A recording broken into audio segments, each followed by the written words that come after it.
This podcast is a member of the Voices of Wrestling Podcasting Network. Visit voicesofwrestling.com to hear the rest of our great podcasts, as well as show reviews, columns, opinions, and updates across the world of wrestling. Competition starting to get thick, it's the click, so I hope you watch your A-game. A-made, no rain from the track when we unite and spit. This is an A-game, better bring your A-game. Competition starting to get thick, it's the click, so I hope you watch your A-game. A-made, no rain from...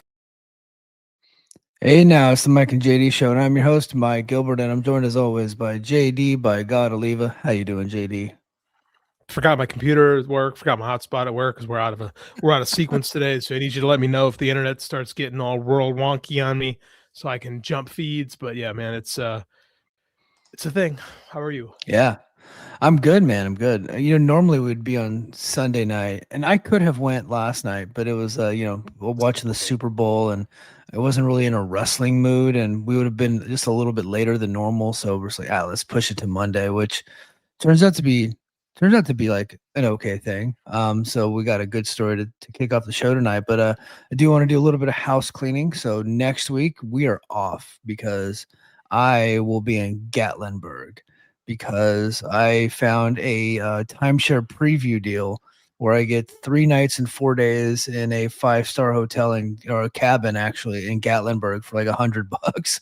But we have to sit through a timeshare presentation, which we're not going to be purchasing. So hopefully nobody in Gatlinburg knows that. But you get a good deal if you're willing to sit through a 90-minute presentation about buying into the company.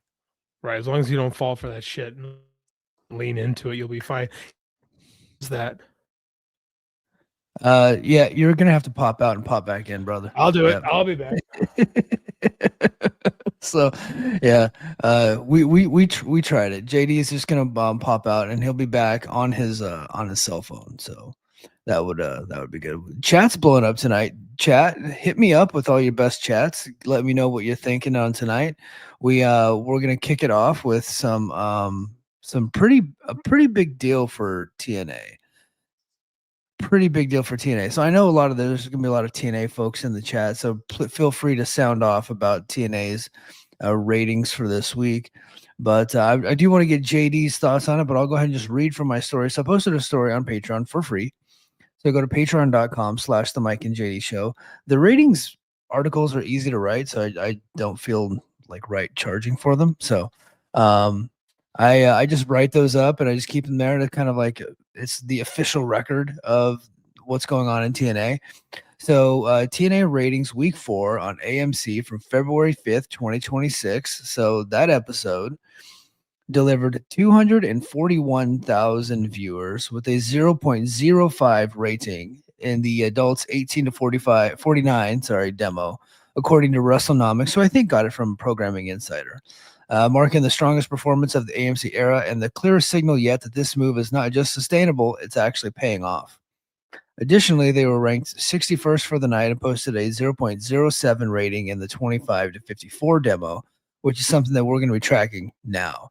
I had not been really paying attention to that, but it is a number that people think that we should be paying attention to. So I'm going to start talking about it because I think, as younger people start moving off of cable and live TV in general and just go to streaming apps, advertisers are starting to lean more heavily into that 25 to 54 demographic. So it's still the 18 to 49 demo is where the ranking comes in. So when I say that they're the 61st for the night, they had the 61st best rating in the 18 to 49 demo because that is the main target for advertisers, right? That's what that means. But the next most important is 25 to 54. And they had a 0.07, which is actually a little bit better. So to put that into perspective, this episode drew more viewers than every episode of Impact during its entire Access TV run. That was 6 years. And it surpassed every episode dating back to September 20th, 2018 from the Pop TV era. That is a big deal. And that episode did, I think, 229,000 the Pop TV. So This one beat that. The one that was the week before on the 13th, I actually have like an Excel sheet, and the one from September 13th did like 250 some odd, so it almost reached that. So, pretty big week. JD, did you get the numbers? It's 241,000 total viewers and 0.05 demo for a TNA Impact this week. Pretty incredible when you think about it, considering we covered these ratings on Access and they were nothing. I mean, it's not terribly surprising considering you have a bigger network with bigger reach. Product is significantly hotter than it's been over the last 2 years. And I find it interesting because this week also had a big uptick in the Dynamite number too. Yeah. So, I should get those numbers, by the way. yeah, You go ahead and talk. I'm gonna get those numbers. I don't want to be a conspiracy theorist here, but one can say wrestling in itself is getting hotter. We're getting into WrestleMania season. Seems to be struggling to sell some tickets this year, TKO. I don't think that has to do with it. I think what's happening now is that Nielsen has finally course corrected itself. Because remember when we had these not new ratings, but new metrics to read the ratings, wrestling in and of itself took a humongous dump. Like everything was super down. So the fact that everything seems to have turned around at the same time leads me to believe that both products are significantly hotter than they were a year ago, which I don't think anybody can argue. AEW is on an upward, TNA is on an upward. They're both doing well considering where they are. Two, I think we're reading wrestling. We talked about before the show that Davey was talking about how because they were getting like one viewer per home is the way Nielsen was reading that.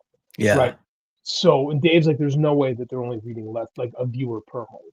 So, I mean, these are this is like when people argue about ratings, a lot of times they're just talking out of their ass because they don't really know what they're talking about, right? It's like when you have a Nielsen rating, Nielsen is guessing, literally they're guessing how many viewers per home are watching, right? And it's not like these are just best guess estimates. So sometimes when you see, we used to joke about the old Bracer Impact show, we used to joke about that our buddy Wade wasn't watching Impact one week because like he would text Mike and be like, "Oh man, I didn't miss the show this week," and the rating would always be like significantly low. Yeah, because it was like one person with a Nielsen box equaled like 10,000 people.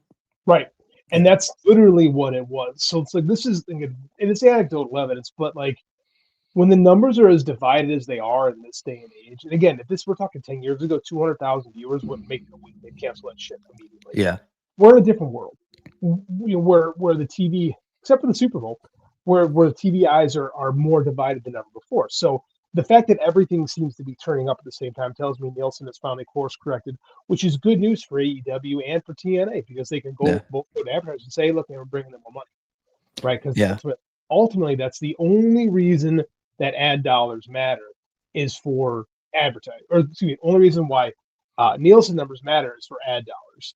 And what sucks is wrestling typically brings in shitty ads anyway. Yeah, for sure. So AEW Dynamite from last week did 654,000 viewers with a 0.15 in the demo. The previous week did 0.09, but the viewership numbers were pretty similar. So, and they have, and then the previous year was a 605,000 with a 0.17. So they're basically back to getting where they were from the previous year before big data took over. The big data and panel measurement thing. So it just seems like Nielsen has kind of like finally come around. They probably had enough people complaining, enough wrestling people complaining, hey, you're undercounting us. So now the number of homes are greater. And then, like you said, most importantly, the number of viewers per home, which they absolutely were shortchanging Impact and shortchanging Dynamite and Collision for, since, for a while. And it looks like that they're back on track. Now, one could argue that this is all fake and the bad numbers were the real numbers. I think that maybe, I don't know. But you take a look at the historical numbers for Dynamite and they're kind of back up to where they were a year ago. That kind of makes sense because I think the product is a little bit hotter than it was a year ago. I think the product is definitely a little bit hotter than it was a year ago. And I find that it's a positive thing when you can actually keep your numbers around the same as they were a year ago in an era where take NFL football, throw it out because that is an outlier. Everything else trends down. Everything trends down. Like look at Raw from 1998, right? Look at that metric. It goes like this. It goes like everything always, but it's not like because people are watching the show less, which they kind of are. But I mean, like everything trends downward. So if you can stay flat from one year to another or show growth from where it was a year prior, that's good. I do think AEW is on an upward spike. TNA is definitely because just for the network change, we talked about this for years. Yeah. Like we really said, big new distribution deal, Gerard, for Yep. years because that's what they needed. They needed exposure on a bigger network, and it's clearly working. Yeah, I'm really happy for them, and I'll tell you why. Because I thought they blew it. That first episode was so bad, and then we get the rating, and it's 173,000 with a 0.04. Not a terrible rating actually for them. Not terrible, but it's much lower than what AEW does like normally. Not AEW, AMC does normally. So it's like kind of on the lower end of their station average with their original programming, but it's much cheaper than their original programming. So it's like, okay, it's like it's like pretty cost effective, and you're not really too far off of what you're normally doing. So I was like looking at it from an aspect like that. Like that's like it's not great, but it's not terrible either. It's something that they could sustain and probably be on the station for a while, right? But now that it looks like that this has been course corrected, maybe we'll see. It's 2 weeks in a row they've grown. Right, 2 weeks in a row. So last week they were 201,000 with a 0.04, and then this week 241 with a 0.05. Yeah, that seems like steady growth to me. With a spike this week on a tape show with Ash by Elegance in the main event. So the Elegance brand against Indy Hartwell and Zaya Brookside and Lei Ying Lee in the main event, which I'm gonna put some of those ladies on the thumbnail for this clip. So we're so that somebody will see it, but it did great. This is how you know this is just course correcting because there's no way that match specifically is Yeah. It's just not just not real. Well, no, that was technically the match main event, but they had an angle at the end of the show that they've been building up to, and then they had Steve Macklin turn a heel on Santana, which they had been kind of building. So they advertised that Steve Macklin was going to say his goodbyes, and sure enough, he said goodbye, and then he beat up Santana, and so now he's a heel, and looks like he's going to stick around. So, which we called on the show last week. So yeah. Good, glad. Yeah. I still think the majority of this, again, good show, doing well. People are excited about the product, but this is very clearly, course correcting, which is good. We want yes. We want Nielsen to read better numbers for wrestling, whether it's real or not. All that matters in the TV ad game world, all that matters is the perception of the rating. Yeah. It's 100% accurate. All that matters is what some bean counter in New York who's trying to sell ads for State Farm Insurance can go, oh, that looks good. We'll buy that. We'll buy that. All right. So I'm gonna let Io in on this. I'm gonna let Io, our buddy. We're a little bit mean to him last week, so we're gonna let him.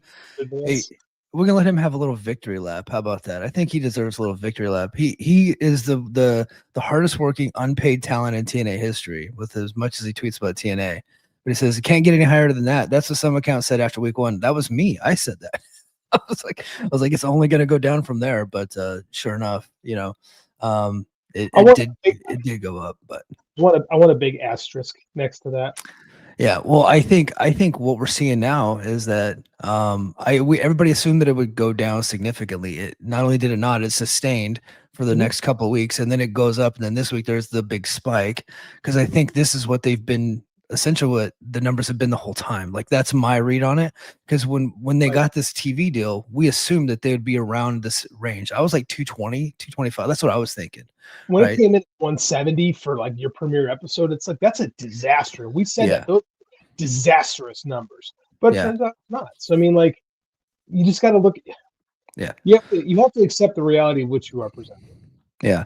So the title is TNA is not dead. So a lot of TNA fans are going to be coming in and taking their victory laps, and go for it, folks. I want to get a couple questions in. Nonzo says, can TNA get a 300K viewership at this rate? I look, anything is possible, but I think they would need a big star. I think if they get a big star, that is a possibility, right? Because dude, They got access to Kenny Omega, and they did 220,000 on Access TV. That was the highest rated show in the history of that channel. So if they were able to get a big star, bigger than AJ, like, and sign them, and like that's their guy, then yes. But will they be able to do that? I don't know. It seems like highly unlikely, because as of right now, they're not making a ton of dough off of this show. If they were, then we would know about it. So here's the thing. I'm a firm believer that the vast majority of professional wrestlers are themselves not draws. Brands draw. So the if the company were to continue to get hotter, maybe. But I mean, like, I don't foresee that happening anytime soon. Yeah. Maybe, I just don't. Like, if AJ and Chris Jericho were to sign, maybe if like Roman Reigns showed up, or Yeah. maybe, I think Roman, if Roman Reigns or CM Punk, they'll get to like 400,000 or 500,000. I think that they would spike it, but that's never going to happen. Like, that's just not happening. Yeah. No, I just at the moment where we are now, unless things continue to dramatically shift, I don't see that. I think that a Jericho tease and surprise and a built-up one-time deal, could he get them over 300 one time, like the first time? I think I could see that, yeah, because it's what, 12 Nielsen boxes, I think, yeah. Yeah, I mean, like, if there would have to be a conscientious marketing push outside of the program, and they're pretty good at grassrootsing their ticket sales. Yeah. Grassrootsing ratings is a different story. So I mean, you would have to lean into your WWE leverage to make it happen. The only way they can get that kind of number is if WWE decided, okay, we're going to throw them a bone and really push them for a week. Yeah. So and for that to happen, I think Collision has to go head to head or something like that. So I think, yeah. Or Dynamite or something like that. Maybe yeah. That would be an interesting experiment. That would actually be okay. I would actually want to see that for 1 week. If, let's say, AEW Dynamite had to move to a Thursday for whatever reason, and they loaded up a Dynamite, and Impact had to respond and load up, and WWE decided to help them, what would those numbers look like for a night? That's a fascinating question. That is a fascinating question. All right, so let's get to Carlos Silva. Carlos Silva copying. I think he might be making fun of Tony Khan here. I don't know, but he said 4 Thursday Impact shows, and the 4th was the biggest in 8 years on TV. Where'd you get that information, Carlos? You sure didn't know it. You posted this right after my article came out. I know you read it. It's cool. You don't have to give me credit, brother. But thanks to all I've watched, everyone celebrate for a minute. But then it's back to work, making Impact even better. So that is one Carlos Silva, the man in the hat, big Carlos himself. I don't know if he's making fun of Tony Khan and that. If he is, it's not. No, I don't think he's making fun. Like, he's in a mean-spirited way. I think it's more of a not even a dig, but Tony Khan did that the previous week for Dynamite, and whenever he released the numbers. So I think that's all that was. It's a stretch. I think any executive for a company, especially when it's worked as hard as Carlos has, should take a victory lap and you have a win. Oh, yeah. I kind of dig that he's taking a victory lap. My screen's all wonky. Just give me a second. See that? I did something to the screen. You guys are going to be surprised to hear this, but I don't really know what I'm doing. Here we go. All right, we're back. We're back. With this clear, I don't know what the fuck I'm doing. So. Yeah. Let's see. Stephen Patrick said Conrad Thompson, genius, was saying if they shit the bed on the first episode, they were doomed, and he was wrong. Guys, I said the same thing. Dude, no, that's not. No. See, we're trying. No. We can't play retroactive games when literally when Dave Meltzer is even talking about how Nielsen is changing things again and course correcting. Yeah. So I mean, like, all you can do is report on the numbers. If those are the legit numbers, TV ratings trend downward. They just do. They do. Yeah. Now TNA has been bucking some trends. So you gotta. I think I did it in my article last week. I said normal rules don't apply to TNA. They really don't. They just don't. All right.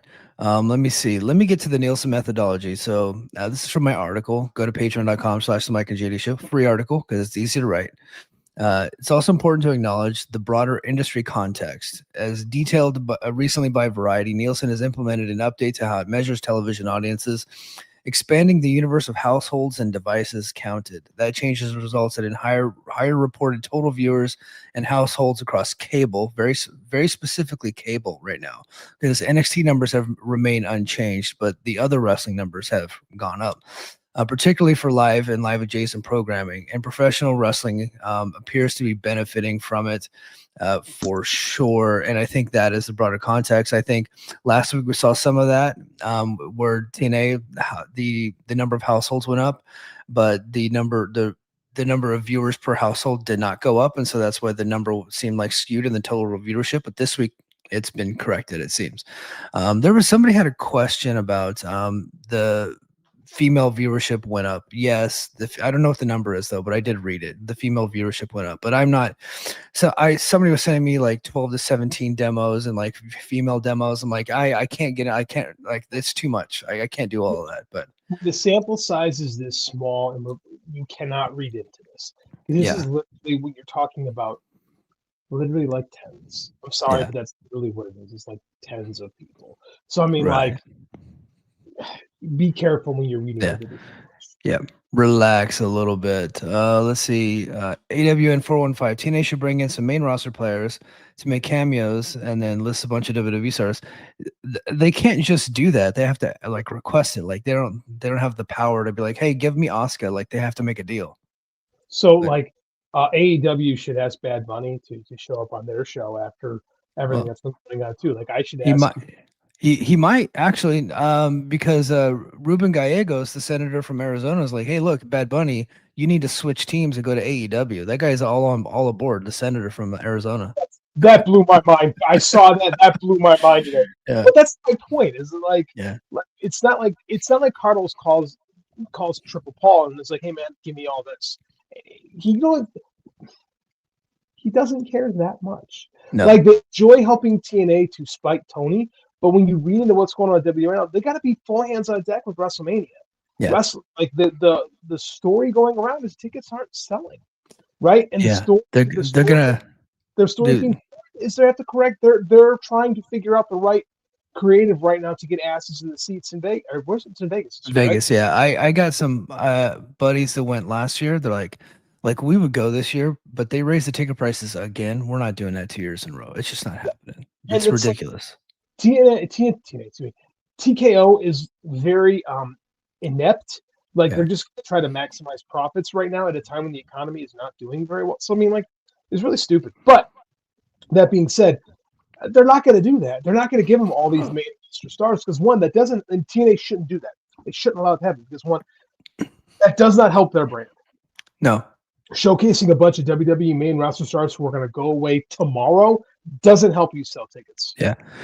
Yep. And you know, so I think the numbers being as high as they were last week, I think you do got to give some credit to TNA and the TV show being better lately. I think you do. I think Nielsen, the change is a big factor in it, but I also think that TNA holding on to their audience and growing, being able to grow it. And it seems like the demo rating isn't really a big part of the Nielsen, but the point I'm trying to make is last week they only had one NXT star on the show, and he's a lower level guy. It was Stinks. Yeah, Stinks Lorenzo. So he's not really affecting it. I think TNA needs to try to do their best to do as well as they can on their own merit and not become dependent on WWE talent for their shows, because Delirious will tell you how that ends up for you if you become dependent on another company's main stars, right? Ring of Honor was being built up by the Young Bucks and New Japan for a couple of years. And when they didn't have access to those talent, what happened to them? Delirious was booking TNA now, right? Like that's just the way that it goes. You can't become dependent on that. No, he's what he is. I think that too is one thing to ignore about TNA is TNA fans are remarkably loyal. I mean, this show is a great example of that. Like most television programming, AEW and WWE considered. If there's a bad episode of TV, you're gonna lose some viewers. With people like, I don't want to watch this. TNA fans will come back. Yeah, they'll come back. Yep.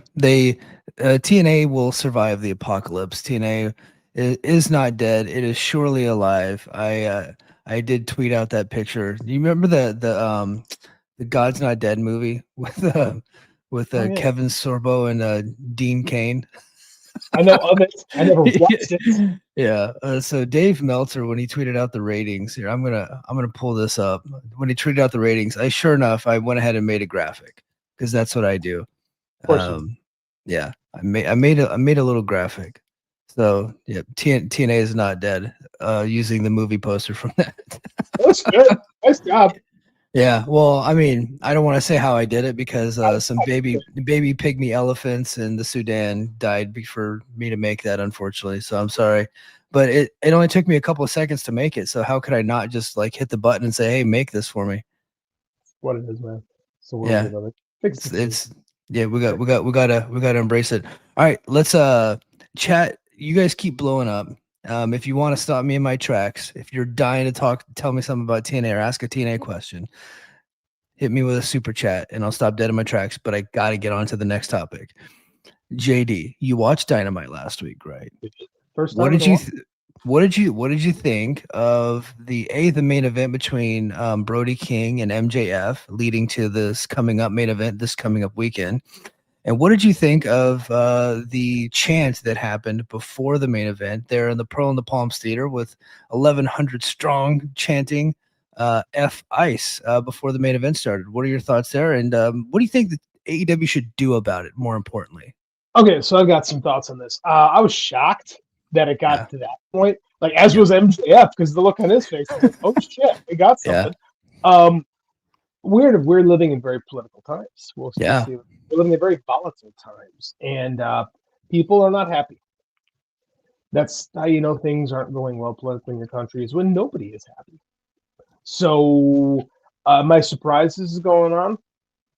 Nope, kids are having an ice walkout for school tomorrow. So officially I can't have any thoughts on that. But good job. Yeah, officially I'm listen on that. I think Tony needs to see where this goes this week. Right? You have to see. It caught a lot of we joked about Ruben Gallegos talking about it. Like that's big. Like the fact that finally for AEW they had a chance to really stand out. Right? And I said that don't run away from being the woke wrestling company.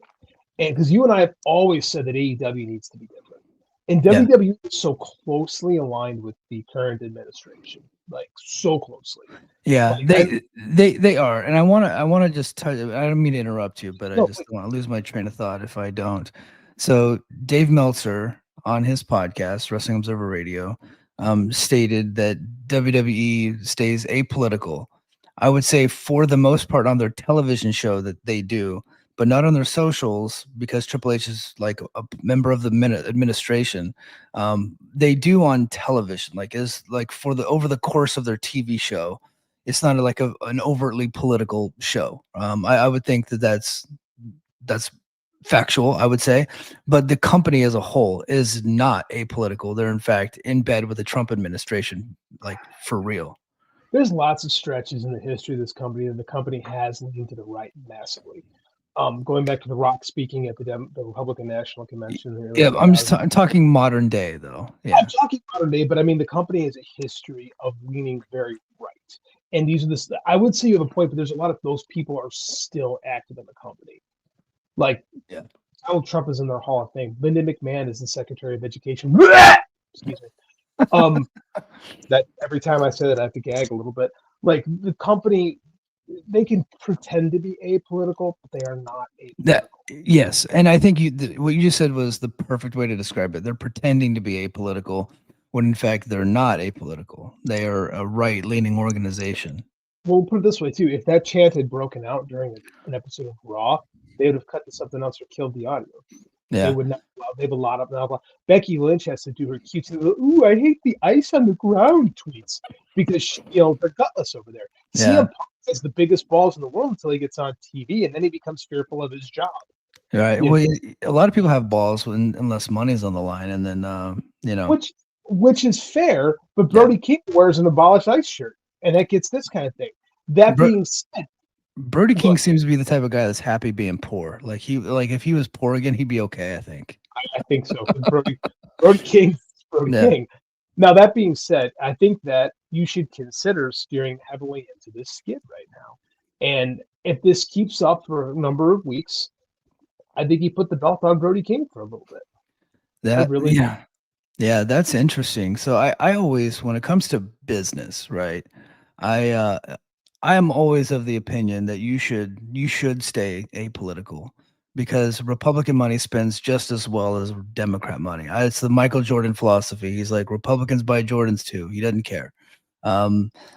But unless you think you can make some more money by leaning into a leftist ideology, you might be able to. I mean, it going that way does work for some networks.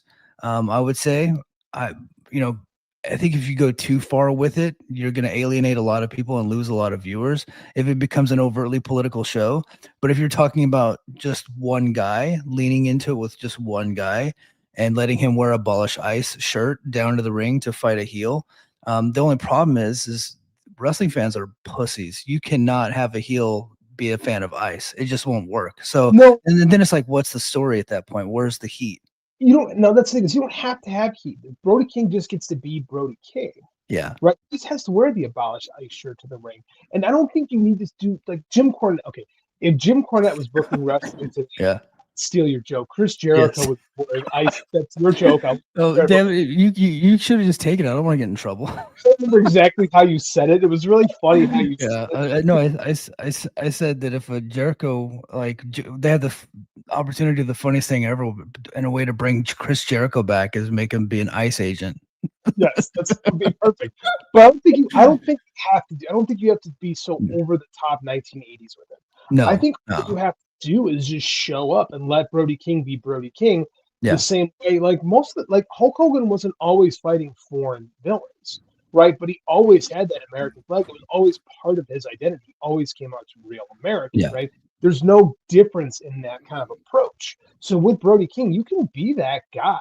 You can be the big, scary looking, ultra liberal guy. And I'm not saying he has to be get on there and cut anti-ICE promos. That's very Jim Cornette. That's how he would do it. I don't think you have to do that. I think you just let him be him. Right. And be that guy, and then just putting the title on him. And I think that having him in the main event scene right now says a lot, and more importantly, it helps differentiate you from your competition.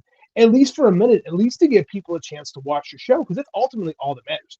Is can you convert that into new eyeballs? And I'm super curious how things look on Wednesday, because it did make national news. CNN, NBC, I saw multiple networks talk about it.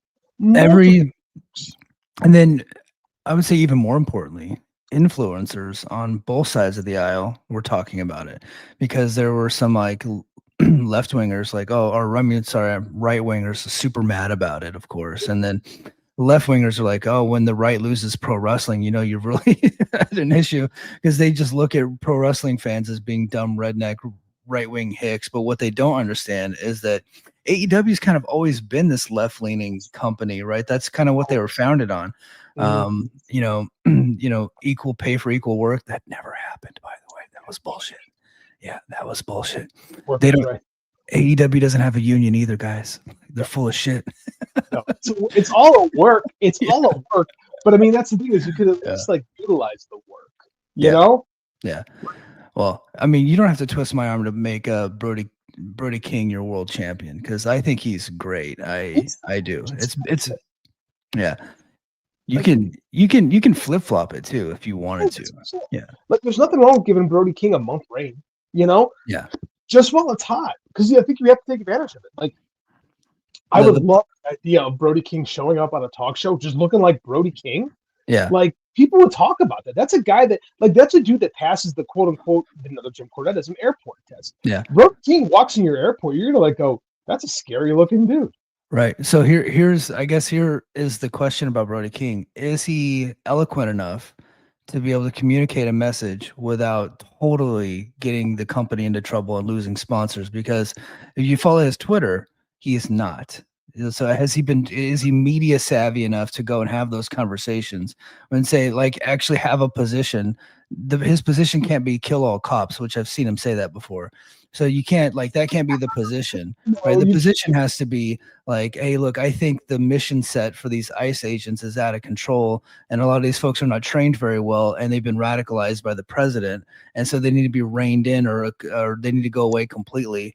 And then kind of scale things back, and then say like, enforcing immigration policies is not the worst thing in the world, but you got to do it, in the right way. Like, is he capable of doing that? You can't put him on one of the like, you can put him on a show where he gets interviewed. You can put him on The View. You could put him on something which will be entertaining as fuck. I would love to see him on The View. That'd be fantastic. Fantastic. You can put him on a softball show like that, but you cannot put him on like a Fox News thing where he'll get, because I don't think he is that guy. And quite frankly, we're talking pro wrestling, so I don't think you get a lot of it screwed. Yeah, I just don't. Like, and I think you put him on there just to buck some trends, to get people like, oh wow, look at this, just because of his look. Like, and then Jeff made that joke a couple weeks ago. I've never seen a liberal man look more like a Nazi. Like, and even they both laughed because that ruled. That joke was awesome. Yeah. Sure did. But that's like, you could roll into that and utilize that in a way that really hasn't been done before. And I think that, again, helps AEW stand out just because of his look. You just let him be a little personable. Like, the guy who's held their title longer than anybody else is terribly media, is not media savvy at all. Jon Moxley avoids media attention like nobody else. Yeah. He hates that shit. So you don't have to. I'm just saying you have an opportunity to. You got Max, but Max isn't the guy who can talk. Like, even if Max, which it sure seems like he actually does believe this stuff, but he's not the kind of guy to shine a light on it. No, well, he's the heel. Right. Who's very good at being a heel. He's actually, this is much more successful from a creative standpoint, reign for him than the first one, because he's just being himself. Yeah. Right. So now you have a guy like a Brody King who tags with Bandito, and like, dude, it freaking writes itself. Yeah. No, I'm interested in the idea. I would have to, like, if I were in Tony Khan's position, be like, here, what's the pros and the cons here? And because it's easy for us to say, here, you should do this. It's your money, not mine. Yeah, exactly. Yeah. So I don't know. I think Legacy says, this is pretty funny. It says Tyrus versus King on Fox News. I think King would eat his ass alive. Bro, I think Brody King would get really shit at a Tyrus. Yeah. I'd watch. Yeah, I mean, Tyrus is a big dude, but Tyrus also cannot move. But I'm just talking about in a debate on Greg Gutfeld. I think Brody King would probably. That's the thing, is like, I don't know how trained he is, but because Tyrus, like, say what you want, like, he's been on the show a long time talking politics. He's like trained on how to do that. So I don't know. Well, he regurgitates the Fox talking points. Yeah, like I don't want to get into the whole thing, but those people have their list of bullet points that they stick to, and they don't. If you play for that side, you don't get out of your talking points, and you rarely bring on people who can challenge your talking points.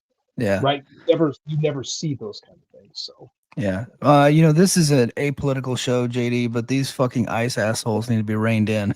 They need to be reined in. They need to be better trained, and they got to stop marching around like a Gestapo force. I'm sick of it, and something's got to change. So I have no power, but something's got to change. Mike, you're a retired military, like, and the fact to listen to you say that just says kind of where we are. Like, they're out of control right now. It's Stephen Miller. Like, the sooner that guy is out of power, like, I don't. It's that guy's something else. Yeah, I don't want to stay on the topic too long, but when you give these guys a quota and said go fucking do it, and like they're meatheads, like, this is what happens, right? So, yeah. Anyway, let's get off of that topic because I don't want to get too pissed. So, I wanted to bring up something. Oh, hold on, this is a good point. I'm not going to say this out loud. I'm just going to bring it up on the screen. JD says, can you even read it on your phone? I got to blow it up a little bit. Well, that's a good point. I think that's a good point. Like, I don't know. No comments. However, we're not going to get in trouble. I'm just saying. Like, I'm just trying to. We have viewers here. Thank you. Head to patreon.com/the Mike and JD Show. I'd greatly appreciate it. We respect you guys. You guys respect us. Thank you. Okay. AEW is getting IIConic. Rumor has it that AEW, hold on, they're trying to expand the roster. They just have 2 former WWE tag team champions, former TNA, 2-time TNA tag team champions. They got a tag division now. They're getting ready to go to Australia. Why wouldn't you want? This is like bringing in the Midnight Express in like 1987 into your company. Like, why wouldn't you want Cassie Lee and Peyton Royce or whatever her name is? Why wouldn't you want the Iconics, the inspiration, JD? Did you seriously just compare the fucking inspiration to the Midnight Express? Michael, did you seriously like the Paul Heyman version, but oh my lord. Like, yeah, we're gonna get I was canceled. literally gonna make a joke because it's Tony Khan's money, and I'm like, well, my first thought was, well, he spent money on worse things, and I thought about them. And that's mean. I'll get in trouble if I say that. Yeah. But like, if you're gonna bring him in for the Australia loop, okay, I'm okay with that. Dave is saying they're signed, man. But that's what just why? So here's the thing. So I talked about it on Brace for Impact because they just left TNA. They finished up. They were like on a 6-month deal with TNA. I think TNA was smart to bring them in on 6 months, see what they had. And I don't think they really made them a competitive offer to stay. And like a month later, their negotiations with AEW looks like that's what they're headed. They didn't get over in TNA on this last run. TNA put the belts on them, but they didn't put them on them right away. They waited a little bit, then they put the belts on them, and for whatever reason, like they didn't have the juice anymore. When they first came into TNA, they got over. Then you like 4 years go by, they come back and they didn't have the juice. They weren't over. It was the same tired act from the WWE, and people just didn't really want to see it. And I'm not a hater of the act, because when they came into TNA the first time, I thought they were fine. They made me laugh, but it doesn't seem like they got it anymore. Now they're going to AEW, and I just don't understand. I understand because Harley is their friend. Like you and I, the first time that the Iconics came in the first time, and they had that video, you and I were both like, "What is this video?" Like, yeah, Harley Cameron. Like that's Harley. Yeah, it's Harley Cameron. I remember making like, "Who is that?" And then like a couple years later, she's on Dynamite. Like, so I think that Harley is trying to pay back her friends who kind of gave her in. So I think she's advocating, and I get Harley doing that. She's a good person, right? You should always take up for your friends. But Tony, like, if you're bringing them in to lose to Harley and Willow, okay, sure. Right. Like, pay-per-view slate with them, all right, okay. But I mean, like, I don't see what kind of, I mean, like, I don't see the value of them long term, not even medium term. Short term, okay. For Australia, okay, sure. The act is not great. I mean, like you said, they're going to come in and they're going to do the same shtick they did in WWE and in TNA twice. And I don't think that an AEW fan base is not, I don't think they're going to take to them. No. Junkyard Akiyama is pissed. What's up, Red? Yeah. And which makes me happy. I love it when like him and King of the North, and because all they want to see is wrestling matches. Like that's it. And I'm just like, you got to have more than that on your TV show. And so AEW fans are the most spoiled fan base ever, because they have nonstop great matches all the time. And then anybody comes in that's not like a part of that like great match brigade, where their duty is to give Dave Meltzer like 5-star matches for his newsletter. Like if they're not doing that, the AEW fan base goes crazy. And they just don't want anything to do with it. It's like, no, you are not capable of these kickouts, so you are not allowed to be here. I love Joe and Rich, but there's so many Joe and Rich clones or guys that try to like parrot them on the shows on their like Twitter feed and stuff like that. And I'm not calling Akiyama and the King that, no, he's not. Yeah, but there's a lot of people that talk like that, and it gets to be kind of like you and I both like. I don't think we're both sports entertainment fans, but you and I both respect a promo or a comedy segment, or like understand that you need something a little different. Like I agree, you can't have 6 5-star matches on a single show. Like on an episode of Dynamite. TV just doesn't work like that. That being said, the freaking inspiration, the Iconics, like there's just enough here. Like that's just I don't get. I mean, I feel like Tony's just trying to buy out TNA at this point, just trying to put everyone on it, like hire everyone from that company. Which it's not. That's a wise move, Tony. Yeah, well, look, it's backfiring on him because he's signing the Inspiration. He signed 3 of the 4 Rascals. He signed all 4, but he gave Trey back, so thank you. He signed Jake something, and then previous to that, the previous year, Speedball and Josh Alexander, who've worked out pretty well, and then he got Ace Austin, who is starting to get a little bit more TV time, hasn't done much, and then so he signed a lot of their stars, and they're growing. I So think I don't know. the knock on Tony's always been he signs people and doesn't do anything with them. I think the vast majority of the people they signed in 2025 have gotten sustained pushes and are on Yeah. TV frequently. Like Tekla's in the title program right now, and she's actually On getting liked. Andrade just beat Omega, dude. Holy shit.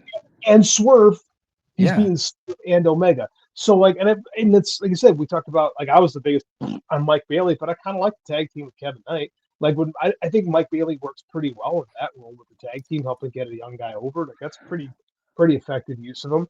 Josh is starting to get more time. Like I would love to see more with Ace Austin done, but Yeah. it's a big roster. I think that and Tony tried to take something.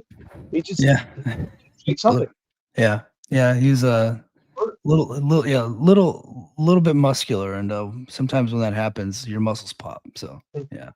But I think it's an unfair thing to say that he just signed. I think in the past Yeah. he signed a lot of people and been like, "Ugh, what did I do?" Yeah, but if people think that he's signing TNA, and I absolutely think that the timing of getting the Rascals and Jake something right before TNA's debut, that was a shot across the bow. That was him trying to cut their legs out from under them. And then the IIConics losing on TNA, and then now they're going to AEW, and it looks like they're probably saving them for the Australia show. You could say that's a shot across the bow, and which is fine. I don't think he's signing people just to sign people. I think he actually thinks he can use some of these folks. The timing is to mess with TNA, but unfortunately for him, it's not working, right? Because he's for the most part signed like really good wrestlers who are not like crazy over, that are actually going to do anything to his business. And TNA just does what TNA does. They just sign more people, and they just kind of replenish the roster, and they're doing fine. Yeah, to an extent, yeah, you're right. TV shows doing fine. If they were crazy over, they wouldn't have been able to sign them in the first place. Like, and I think that Tony's not interested in signing main eventers because they actually have an abundance of main eventers. Like the successful storyline right now is there's a shit ton of dudes after MJ. Right, so you have a pretty healthy main event scene right now in AEW. Yeah. Mid card's always need freshening up. Oh yeah. Oh yeah. You always need a more fresh mid card. Did you see the news today that broke that Will Hobbs is not actually 35? He's actually 41, which makes was he like a baseball player from from the Caribbean or something like that? The light on his birth certificate. Danny Almonte, I believe the kid's name. Yeah. It's a whole joke.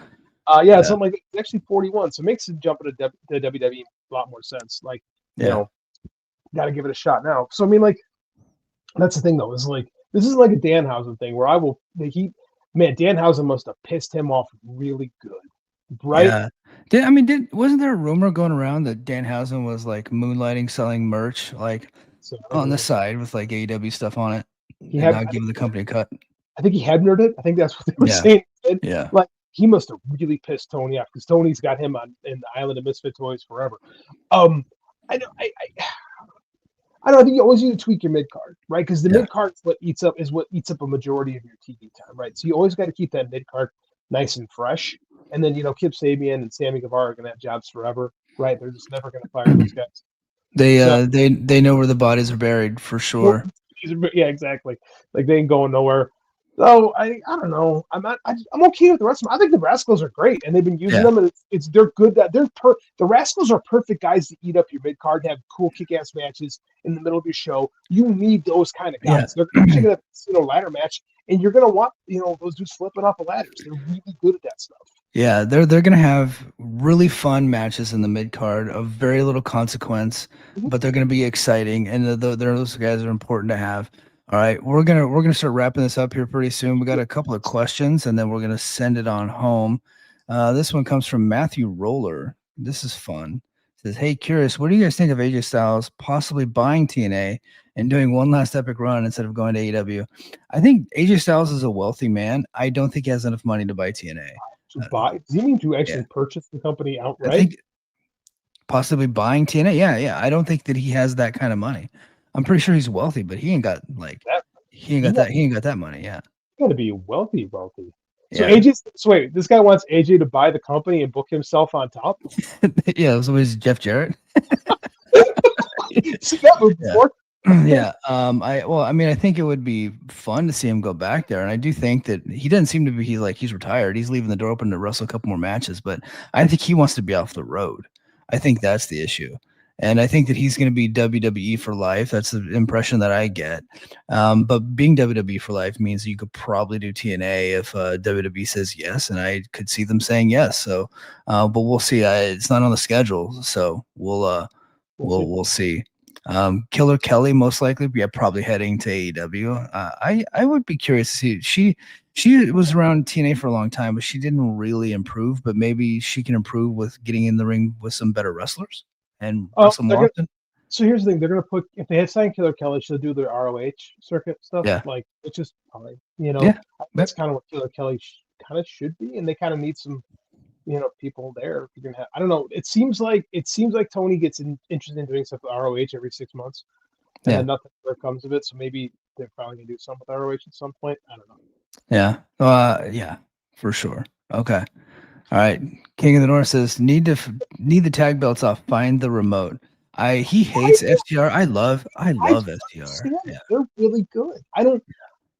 They haven't been in WWE since before the pandemic. Like, I think we have to let that go. It's been like 6-7 years they've been in this company. I forget that they were what were they the revival. I almost said the revolver. Yeah, the revival. Such a good name for a Which, tag. well, no, but he can't be called the revolver anymore after getting almost jammed up with the gun thing. He quitted, but still. Quitted. Yeah. Yeah, I don't know. I don't understand his hatred of the rival. Yeah, who are you gonna put the belts on? I mean, as much as I love Speedball and Kevin Knight, but they're transitional at best, right? Like they're not going to be a sustained top tag team. I think you could put them on them for a minute and we'll be just fine. I think it's gonna have a pretty decent run. Who else is there? I think the Rascals. Only a matter of time for the Rascals to have those tag team titles. Like, yeah, it would have been cool to see Davis and Doyle with the tag titles. Like that would have been the move. That was gonna happen. I am convinced that was gonna happen. Yeah. Mark Davis has shitty luck, man. Really yeah. Good. Did you hear what Megan Bain and Penelope Ford's tag team name is?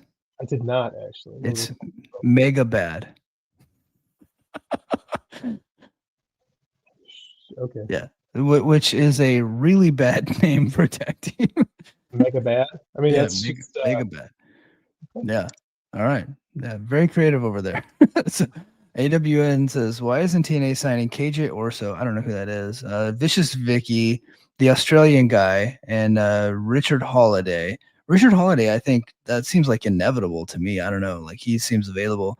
Australian guy, Adam Brooks, was on TNA this week, and he looks fantastic. I don't understand why he's not already signed. That's the thing about signing guys from different countries and different continents. Yeah. Is that it's not exactly easy to just bring them in. There's a lot of work that has to be done. They might be trying to bring him in, but it's not exactly easy just to sign a guy from Australia. He was on Impact and he was in the Battle Riot last week at the same time, like literally on the screen at the same time. Pretty funny. Rick Rude did. Vicious Vicky, I think, is signed, but I don't know who KJ Orso is. I've never heard of that person. So sorry, dude. All right. Rascals wrestling the Bucks this week. That would be fun. Yeah, I think that's a triple threat tag match. There's a mystery tag team that's going to wrestle them too. Like that's like the Rascals and the Young Bucks is like that's like perfect. That's like amazing stuff for a Dynamite or for like an opener on a pay-per-view or something like that. Like I love that the Rascals are in this company. I absolutely do. Yeah. Yeah. Who could you possibly want to see AJ Styles wrestle in TNA? Yeah, Santana and Leon Slater. What? Yeah. Frankie Kazarian can still wrestle. He's really good. Yeah, that would be a fun match. AJ versus Macklin, Moose. I think AJ and Moose would friggin' tear it down for sure. AJ would bump around the world for Moose. Yeah. Yeah. Yeah, that'd be fun. Yeah. Dude, I think King, he's mad at me because I said the Winter Olympics are stupid, which they are. It's a dumb thing to have. But he isn't Canadian and they don't get summer out there, so he's a little upset with me right now. So he's coming at me. I'm a wrestler. Far be it from me to tell anybody else their sport is stupid. Yeah. Okay. Let's see. Oh, Fuego del Sol is KJ Orso. Okay. Sorry, forgot about him. Yeah, they brought him in for a match. So Yeah, sure. Why not? He's all right. yeah. I mean, as long as he doesn't want to, any money. So Yeah. that would be So fine. I don't know if he's worth a big contract, quite honestly. Like if you're TNA, you've only got so much money to play with. You can't sign the world. You can bring people into tapings, which they're really good at doing. Bring people in for a taping, Yeah. but you can't just sign the world. Yeah. Yeah. And I think TNA doesn't have like a ton of money. So they're the only company that really stays within their budget. Like they're a very budget conscious company. And the only way that they're gonna if they're gonna bring people in and go over budget, that means that person must bring more money in than they're actually worth, right? Like so if you're gonna sign them, then the dollars that they're bringing in has to be greater than what you're signing them for. If you're gonna be going over your budget. If not, then everybody's coming in and they're just workmen, like, right? Like they're just interchangeable parts within the budget constraints. And I don't know of anybody they could sign to do that. I think Jericho would be the only one. I don't think AJ Styles is free. Like I think he's still in WWE. I think he's like still under contract there. So I'm pretty sure that's what I'm not about to work, but I don't think he's going anywhere for a minute. no. I mean, he just did this whole. I didn't listen to it because I'm not going to listen to a Stephanie McMahon podcast for 2 hours. But he was just on that podcast talking about it. So yeah, it seems like he's going to be sticking around for a while.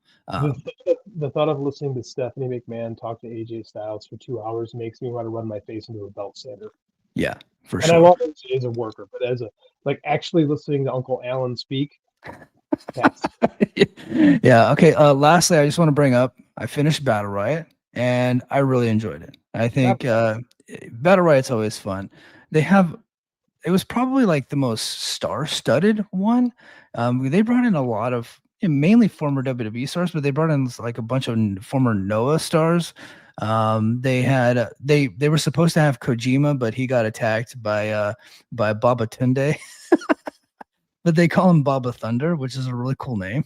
actually better than Baba Tunde. Yeah. But like Baba Tunde is already kind of cool, but they actually improved. I guess how can you improve that name? Well, you call him Baba Thunder. It's like, okay, actually, yeah, that's pretty good. But I actually coached a kid named Baba Tunde. oh, really? Yeah, we all called Nice. him. Yeah, his real name is Yeah. Baba Tunde. Yeah.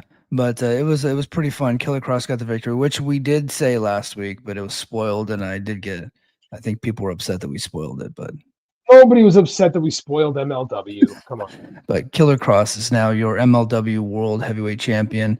There was a lot of fun stuff in it. There were a lot of hokey, stupid stuff, but the Festus thing, like Doc Gallows coming out as Festus, it did pop me. Actually, they did a good job with that, so I enjoyed that part of it. But they have, I don't know how many of those people that were in the Battle Riot are actually signed to that company, but they 5. They don't have a roster to work with, but roster money to work with either. well, I don't know how many they're going to bring back regularly. I guess I should say that. Hold on. Let's see. King, Joe Lanza was very upset. What was it? He had to be upset at the Festus thing. He does not like comedy. Oh, wrestling. no. Love Joe Lanza. The man hates comedy in wrestling more than anybody I've met in my entire life. Yeah, because Doc Gallows appears early in the match, gets eliminated, comes back towards the end, and he's a Festus.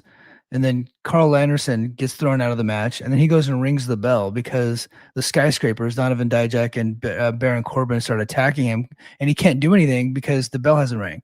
You got to ring the bell, and he gets out of his trance, right? That's so fucking stupid. Yeah. And so ring the bell, and then all of a sudden he kicks everybody's ass.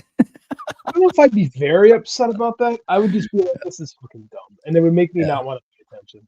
Oh, no, he was upset at me for spoiling. Well, he didn't tell me that, but yeah, if he buried me on the show though, because I love the flagship, but it's really hard for me to do like 4 hours. So I don't always catch everything. But so if he buried me on the show, I'm honored. I've been reading a book for the last couple weeks. I missed the last few flagships. I got to catch up.